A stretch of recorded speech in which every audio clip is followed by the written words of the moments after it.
my name is Mifa Bobritsky, and I was born in 1936, now in Kyiv, Ukraine. I grew up in a Jewish family. My father, who was the most important person in the world for me, he became one of the most outstanding scientists of the Soviet Union. He worked in the field of applied mechanics. Officially, the war of the Soviet Union with Nazi Germany started on June 22, 1941, when Nazi aviation bombed Kyiv.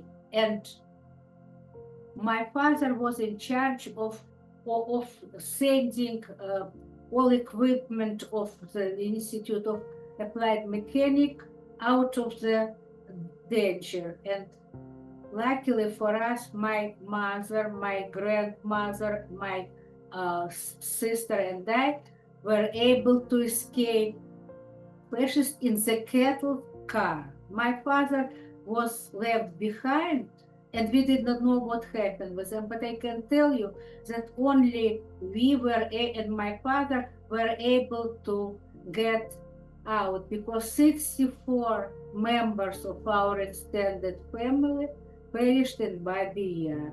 But so I don't know how we survived, but we were wandering from one little city in Russia to another looking for my father.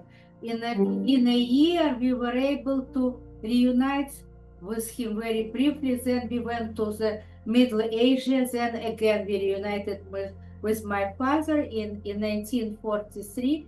We returned to Kyiv, that was already in the hands of Red Army.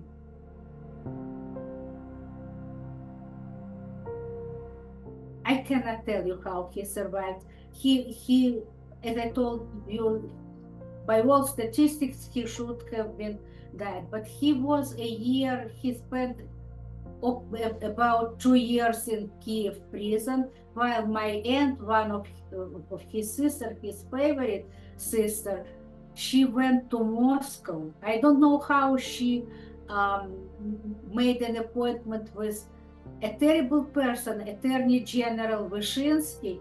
How she persuaded him to let my father go, I don't know. She never talked about it. I consider it like a miracle. No, absolutely not.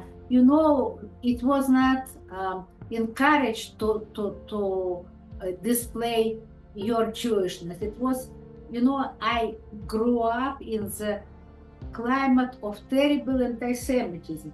So we did not celebrate anything. We did not speak, I did not speak Yiddish. My parents did not teach me, and actually they talk between themselves when they wanted to keep something secret from me. In Kyiv, there was only one synagogue, and after father was arrested and we felt that he was watched by KGB, he is afraid to go to synagogue and to let us go. But the only holiday that we we admitted and knew it was a Pesach, Passover. At this time, there was some company, some farm in Kyiv. By the way, it was Christians, not Jews, who made matzah. And what people did, they knew where this matzah is sold, and they would go there and they would put it in pillowcases. Can you imagine? Matzah was put in the pillowcases, and then they brought it home and we had.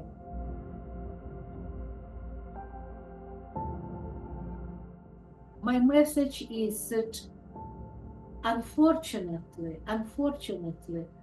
anti-Semitism is prevailing. The most terrible thing is the dehumanization of Jews. You have to persuade yourself that these people who you are torturing and murdering are not humans. That's why you can kill them, and that's why you don't feel guilty. People think, oh, they will not touch me, I'm not Jewish. No, it's not true. There was a saying, even after during the Second World War, at first they went for Jews, the second they went for communists, and the third, and in both cases I was silent, I did not say a word.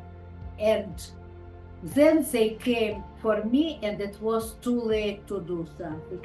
I sincerely hope that if you decide to release my video, you will show it not only in schools, in Jewish schools, in synagogues, but for Christian, for Gentiles, because they also have to know about it. This is a very serious problem. We live in a very difficult time, but I am an eternal optimist, and I hope that if Jews will not be silent, if they will be proud Jews, if they will talk about themselves, we will win.